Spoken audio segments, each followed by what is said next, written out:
வணக்கம் நண்பர்களே! கார்த்தி, ரேவதி சீரியல் செம பரபரப்பா போயிட்டு இருக்குன்னே சொல்லலாங்க. மாயா வந்து அதிரடியா ரேவதிய வந்து கொல்லணும். என் கையால தான் அவளுக்கு சாவு அப்படின்னு வந்து துப்பாக்கிய தூக்கிக்கிட்டு வந்து கோயிலுக்கு வந்துறாங்க. அதே நேரத்தில நம்ம கார்த்தி வந்து ரேவதிய காப்பாத்த தன்னோட உயிரையே வந்து பணயம் வைக்கிறாங்க. அத பத்தி தான் இந்த வீடியோக்குள்ள பார்க்க போறோம். அதுக்கு முன்னாடி சேனலுக்கு லைக் அண்ட் சப்ஸ்கிரைப் பண்ணுங்க ஃப்ரெண்ட்ஸ். பக்கத்தில இருக்க பெல் ஐகானையும் கிளிக் பண்ணுங்க. அப்பதான் நான் போடுற ஒவ்வொரு வீடியோவும் நோட்டிஃபிகேஷனா உங்களுக்கு கிடைக்கும். வாங்க ஃப்ரெண்ட்ஸ் வீடியோக்குள்ள போகலாம். ஃபர்ஸ்ட் எடுத்த உடனே பார்த்தோம்னா ஒரு அதிரடியான பரபரப்பு கட்ட தான் கோர்ட்டுக்கு கொண்டு போற வழியில நம்ம மாயா தப்பி அவங்க துப்பாக்கியோட வந்து திரியிறாங்க. எப்படியாவது ரேவதிய போட்டு தள்ளணும். இப்போ ரேவதி வீட்ல தான் இருப்பா, போய் பார்க்கலாம் அப்படின்னு வந்து அங்க கள இறங்கி வராங்க.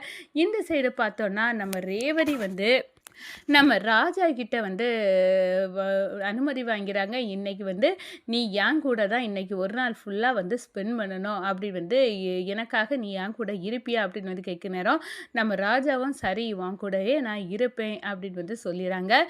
அதே நேரத்தில கோயில்ல வந்து கொலு வைக்கிறதுக்காக நம்ம சாமுண்டேஸ்வரியன் ஒட்டுமொத்த குடும்பத்தையும் வந்து ஊர்ல வந்து கோயிலுக்கு வாங்கம்மா அப்படின்னு வந்து அழைச்சிருக்காங்க. நம்ம சாமுண்டேஸ்வரி வீட்ல எல்லாத்துட்டையும் சொல்லி எல்லாரும் ரெடி ஆகுங்க. கோயிலுக்கு போவோம். இன்னைக்கு கொலு வந்து வைக்காங்க. போகலாம் அப்படின்னு வந்து ரெடி பண்ணுறாங்க. அதே நேரத்தில நம்ம ரேவதிவு வந்து ராஜா எப்படியாவது வந்து இவ பாதுகாப்பா இருக்கணும். அந்த மாயா எப்பனாலும் வந்து நம்ம ரேவதிக்கு ஆபத்த உண்டு பண்ணலாம். அப்படின்னு நடக்கக்கூடாது அப்படின்னு வந்து நம்ம மயில் வாகனத்த சொல்றாங்க.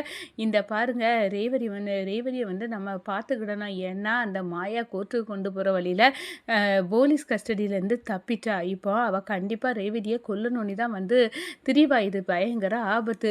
கோயிலுக்கு போனாலும் நம்ம ரேவதிய வந்து கண்காணிப்புல வச்சுக்கிடணும் அப்படின்னு வந்து அந்த இடத்துல சொல்றாங்க. சரி சகல, நம்ம ரேவதிய இவ்வளோ பேர்த்தையும் தாண்டி இந்த மாயா வெள்ளப்பிங்கா என்ன பண்ணிட முடியும்? ஒன்றும் பண்ண முடியாது. நம்ம பார்த்துக்கிடலாம் அப்படின்னு வந்து கூட்டிக்கிட்டு கோயிலுக்கு போறாங்க. அந்த நேரத்துல கால் வந்து நிலப்படியில தட்டுது நம்ம ரேவதிக்கு. வீட்டிலேருந்து கிளம்ப நேரம், என்ன அக்காளுக்கு இப்படி வந்தா சகுனமே சரியில்லையே அப்படின்னு வந்து சுவாதி சொல்றாங்க. சரி நீ நில்லு ரேவதி, நான் தண்ணி எடுத்துட்டு வரேன் அப்படின்னு வந்து ரோஹிணி வந்து போய் தண்ணி எடுத்து கொடுக்குறாங்க. நம்ம கார்த்தியும் மயிலும் சரிதான், அந்த மாயாவால் ஏதோ ஒன்று நடக்குது, அதுதான் கடவுள் இப்படி வந்து காலை தட்டி விட்டு வந்து நம்மளுக்கு உணர்த்திருக்காரு. நம்ம ரேவதியை பார்த்துக்க வேண்டியது நம்ம பொறுப்பு அப்படின்னு வந்து நினச்சிட்டு கோயிலுக்கு வந்து நம்ம ரேவதியை எல்லாரும் வந்து கிளம்பி போகிறாங்க. நம்ம மாயா வீட்டில் ரேவதி இருப்பாங்கன்னு வந்து பார்த்தா எல்லாரும் காரில் ஏறதை பார்க்குறாங்க. என்ன இவங்க எல்லாம் காரில் எங்கேயோ கிளம்புன மாதிரி இருக்க, சரி விடக்கூடாது, இதை ரேவதியை பின்னாடியே போய் பிடிக்கணும் அப்படின்னு வந்து ஒரு ஆட்டோவை பிடிச்சி அந்த கார் எங்கே போவோ அங்கே போங்க அப்படின்னு வந்து நேராக கோயிலில் போய் மாயாவை வந்து ரீச் ஆயிறாங்க. இனி ஒளிஞ்சிக்கிட்டு நம்ம எப்படியாவது ரேவதியை கூட்டத்தோட கூட்டமாக போட்டு தள்ள வேண்டியதுதான் அப்படின்னு வந்து நிற்கிறாங்கங்க. அதே நேரத்தில் கோயில் போன சாமுண்டேஸ்வரி குடும்பத்தை வந்து கோயிலில் வந்து வரவேற்காங்க. இந்த சைடு பார்த்தோன்னா எப்படியாவது இந்த கோயிலுக்கு சாமுண்டேஸ்வரியோட குடும்பம் திரண்டு போயிருக்கு கொலு வந்து வைக்கிறதுக்கு அப்படின்னு வந்து நம்ம காளியம்மாவுக்கு நியூஸ் வந்து தெரியுது. எப்படியாவது இந்த ராஜசேதுபதியோட பேரன்தான் அப்படின்னு வந்து நம்ம சாமுண்டேஸ்வரிக்கு தெரியப்படுத்தணும். அந்த ஒருத்தன் இருந்துக்கிட்டு ஒத்த ஆளாட்டு நம்ம எவ்வளோ பிளான் பட்டாலும் நம்மளை எல்லாம் வந்து கண்ணுக்குள்ளே விரலை விட்டு ஆட்டிகிட்டு இருக்கான். அப்படிப்பட்டவனை சும்மா விடக்கூடாது. மோகனை கண்டிப்பாக வந்து இந்த ராஜாவை எப்படியாவது வந்து சாமுண்டேஸ்வரிய பேரணி வந்து ராஜசேதுபதியோட பேரை அப்படின்னு வந்து சாமுண்டேஸ்வரி கிட்ட நிரூபிச்சுட்டே தீரணும் அப்படின்னு வந்து அப்படி நிரூபிச்சா சாமுண்டேஸ்வரியே இந்த ராஜாவை கழுத்தை குத்தி துரோகி பட்டம் கட்டி நீ பொண்ணுக்கு மாப்பிள்ளையா வந்துக்கிட்டு நீ இவ்வளோ பெரிய ஏமாத்து பித்தலாட்டத்தை பண்ணியிருக்கா அப்படின்னு வந்து விரட்டி தள்ளுவா. நம்ம நினைச்சதை சாதிச்சிடலாம். அந்த ராஜா தான் அந்த சாமுண்டேஸ்வரிக்கே பாதுகாவலாக இருக்குது.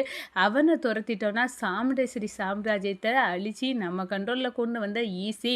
அதுவும் இல்லாமல் எல்லா சொத்தையும் நம்ம சிவனாண்டியும் சந்திராவும் அனுபவிக்க நல்ல வாய்ப்பாக இருக்கும் அப்படின்னு வந்து காளியம்மா ஒரு பயங்கரமான திட்டத்தை போட்டுட்டு இருக்காங்க. கோயிலுக்கு போன அந்த ராஜாவை வந்து கோயிலில் வச்சே இது ராஜசேதுபதியோட பேரன்தான் இவன் அப்படின்னு வந்து நிரூபிக்கணும் அப்படின்னு வந்து நினைக்கிறாங்க.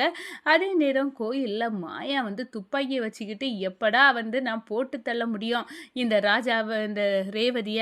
ராஜா வந்து பாத்துறக்கூடாது. ஆனா போட்டு தள்ளணும் அப்படின்னு வந்து அந்த இடத்துல காவல் இருக்கிறாங்க நம்ம மாயா. நம்ம ரேவதிக்கு பயங்கர சந்தோஷம். என் புருஷன் இன்னைக்கு என் கூடயே வந்து ஸ்பெண்ட் பண்ணாரு அப்படின்னு வந்து நம்ம ராஜாவை பார்த்து கேட்குறாங்க. "ஏன் புருஷா இப்போவாது உன் மனசு இறங்கிச்சே. இன்னைக்கு ஃபுல்லா என் கூட நீ இருக்க போறல எனக்கு அவ்வளோ சந்தோஷமா இருக்கு." அப்படின்னு வந்து அந்த இடத்துல நம்ம ராஜாவோட கைய பிடிச்சு, "நீ எப்பவும் இப்படியே இருக்கணும் புருஷா" அப்படின்னு வந்து அந்த இடத்துல சொல்றாங்க. "சரி ரேவதி நான் அப்படியே இருப்பேன். ஆனா உன்கிட்ட ஒண்ணு சொல்லணும். நீ வந்து எனக்கு வந்து தெரியாம நீ எங்கேயும் போகக்கூடாது சரியா?" அப்படின்னு வந்து சொல்றாங்க. "ஏன் புருஷா உன் பொண்டாட்டி எங்கேயும் போகக்கூடாதுன்னு நீ நினைக்க?" அப்படின்னு வந்து அந்த இடத்துல கேட்குறாங்க நம்ம ரேவதி. அதோட "உனக்கு ஒரு பெரிய ஆபத்து இருக்கு ரேவதி. நான் சொல்லணுமா? சொன்னா நீ வருத்தப்படுவ. நீ பயப்படக்கூடாது." அப்படின்னு வந்து அந்த இடத்துல நினச்சிக்கிட்டு சரி ரேவதிட்ட சொன்னா கொஞ்சம் கேர்ஃபுல்லா இருப்பாள்ல அப்படின்னு வந்து சொல்றாங்க. "இந்த பாரு மாயா வந்து உன்னை 2, 3 வாட்டி கொல்லதுக்கு ட்ரை பண்ணால. இப்போ அந்த மாயா போலீஸ் கஸ்டடியிலேருந்து கோர்ட்டுக்கு கொண்டு போற வழியில தப்பிட்டா. கண்டிப்பா அவ உன்னை கொல்லதுக்கு தான் வந்து திரிவா. அதனால நீ கேர்ஃபுல்லா இருக்கணும். எங்கேயும் போகக்கூடாது." அப்படின்னு வந்து சொல்றாங்க. "என்ன அந்த மாயா தப்பிட்டாளா?" அப்படின்னு வந்து அந்த இடத்துல ஷாக்காவே நிற்கிறாங்க. அதோட வந்து நம்ம ரேவதி வந்து இனி அப்போ அந்த மாயா இங்கிட்டு வந்தாலும் வந்துருவாளே அப்படின்னு வந்து நினைக்க நேரம் நம்ம சாமுண்டேஸ்வரிகிட்டையும் மயில் வந்து சொல்கிறாங்க. "இந்த பாருங்க அத்தை நம்மளுக்கு ஒரு ஆபத்து இருக்குது. அந்த மாயா வந்து தப்பிச்சிட்டா போலீஸ் கஸ்டடியிலேருந்து." அப்படின்னு வந்து சொல்கிறாங்க. நம்ம ரேவதிக்கு எப்போனாலும் ஆபத்து அவளால் இருக்கலாம். நம்ம கேர்ஃபுல்லாக இருக்கணும் அப்படின்னு வந்து நினைக்கிறாங்க. அதே நேரம் ரேவதியை சுற்றி இவங்க எல்லாம் நிற்கிறத பார்த்தா என்ன நம்ம வந்து தப்பிச்சிட்டோன்னு இவங்க இந்த ராஜாக்கு நியூஸ் வந்துட்டு போல. ஏன்னா எப்பவும் ரேவதியை சுற்றி ஆளாக இருக்கே நம்ம ஒன்றும் பண்ண முடியாமல் இருக்கோம். அது வேற நம்ம மாட்டிக்கிடக்கூடாதே அப்படின்னு வந்து மாயா அங்கிட்டு இங்கிட்டு பார்த்துட்டு இருக்காங்க. அந்த நேரத்தில் தான் அவங்க எல்லாரும் பூஜையில் மும்முரமாக இருக்க நேரம் நம்ம ரேவதி வந்து ஒரு கட்டத்துல தனியா நின்னது மாதிரி காட்டுறாங்க. அந்த நேரத்துல தான் துப்பாக்கிய தூக்கி வச்சு நம்ம மாயா வந்து சுட போறாங்க. என்ன ரேவதி மேல வந்து இவ மாயா வந்து நிக்கிறாளே அப்படின்னு வந்து வெள்ள பீங்கான் அப்படின்னு வந்து கண்டுபிடிக்கிறாங்க நம்ம மயிலு. ரேவதிய குறி வச்சுட்டு இந்த துப்பாக்கிய தூக்கிக்கிட்டு இருக்கா. இவளுக்கு எதுவும் ஆபத்து வந்துடக்கூடாது அப்படின்னு வந்து நினைக்க நேரம் நம்ம சகலைகிட்ட சொல்லணும் அப்படின்னு வந்து ஓடுறாங்க நம்ம மயிலு. அதே நேரத்துல நம்ம ராஜா வந்து பாத்துறாங்க இந்த மாயா வந்து செய்கிற வேலையை. அதே நேரத்தில் குண்டடி மேலே படட்டும் அப்படின்னு வந்து அந்த இடத்துல வந்து நம்ம ரேவதிக்குள்ள கஷ்டத்தை வந்து அப்படியே வந்து மேலே வந்து சுமந்துட்டாங்க நம்ம ராஜா. உடனே அந்த இடத்துல ஷாக்காகி நம்ம மயில் இது வேற யாரும் இல்லாத இப்படி பண்ணினது ராஜாக்கு இந்த நிலைமையை கொடுத்ததே வந்து மாயா தான். அவள் தான் துப்பாக்கியை வச்சு சுட்டதை பார்த்தேன். அவள் வந்து போலீஸ் கஸ்டடியிலேருந்து தப்பி நேராக இங்கே தான் வந்திருக்கா மோப்பம் பிடிச்சி. அந்த வெள்ளை பிங்கானோட வேலை இப்போ சகலையை உடனே ஹாஸ்பிட்டலுக்கு கூட்டிகிட்டு போனோம் அப்படின்னு வந்து நம்ம ராஜாவை தூக்கிக்கிட்டு ஹாஸ்பிட்டலுக்கு ஓடுறாங்க. அதே நேரத்தில் நம்ம சாமுண்டேஸ்வரிக்கு வந்து கால் பண்ணுறாங்கங்க. அந்த டிடெக்டிவ் கால் பண்ணி இந்த பாரு சாமுண்டேஸ்வரி நான் கண்டுபிடிச்சிட்டேன் உங்கள் மாப்பிள்ளை யார் அப்படின்னு வந்து தெரிஞ்சுட்டு நீ நினச்சது சரிதான் சேதுபதியோட பேரன்தான் அப்படின்னு வந்து ஒரு பெரிய இடியை நம்ம சாமுண்டேஸ்வரி தலையில் தூக்கி வைக்கிறாங்க. நம்ம சாமுண்டேஸ்வரிக்கு நம்ம ராஜா என் பொண்ணுக்காண்டி தன்னோட உயிரையே கொடுத்துருக்கான். இவ்வளோ பெரிய தியாகம் செய்தவரை நான் எப்படி வந்து என் மாப்பிள்ளை இல்லைன்னு ஒதுக்க முடியாது. இவர் கண்டிப்பாக அவர் யாராக இருந்தாலும் சரிதான் என் மாப்பிள்ளை தான் அப்படின்னு வந்து இவ்வளோ பெரிய தியாகத்தை செய்திருக்காரு அப்படின்னு வந்து அந்த இடத்துல வந்து நம்ம சாமுண்டேஸ்வரி நம்ம ராஜாவை பற்றிய உண்மை தெரிஞ்சாலும் அவங்க என் மாப்பிள்ளை தான் அப்படின்னு வந்து ஏற்றுக்கிட்டாங்கன்னே